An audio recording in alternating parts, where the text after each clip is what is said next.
Praise the Lord. Welcome to day 45 of 45 Bible verses in 45 Lent days. இந்த 45 Lent days சீரீஸோட last day.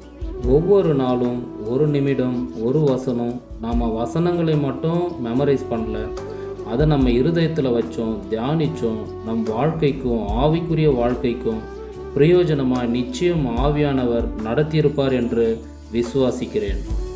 இன்றைய மனப்பாட வசனம் சங்கீதம் 119 அதிகாரம் 11 வசனம். நான் உமக்கு விரோதமாய் பாவம் செய்யாதபடிக்கு உமது வாக்கை என் இருதயத்தில் வைத்தேன்.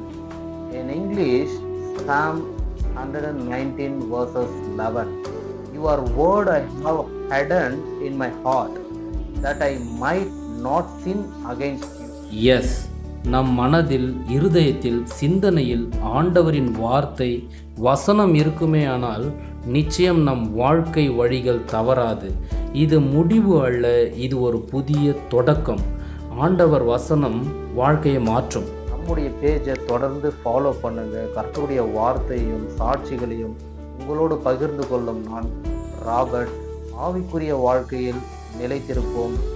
தேவனுடைய ராஜ்யத்திற்கு ஆயத்தப்படுவோம். Stay blessed. Have a good day.